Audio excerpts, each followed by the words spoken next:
Ya Rabbimiz, derdimizi sana arz edirik. Könlümüz səsdə, gözümüz yolda. Gözləyirik balalarımızı.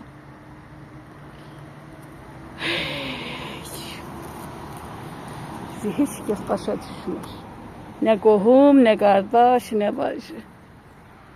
Allah elə heç kəsi də başa düşdüməsin. Yəni, evladını itirən analar bilər. Biz nələr çəkirik. Azərbaycan xalqını, dil uzadanı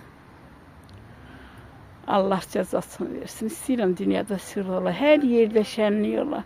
Biz çəkdiyimizi heç kəs çəkməsin. Ya Rabbim, hər şey sənin üzərindədir. Bizim ürəyimizə mələkləri göndər, su səpsin.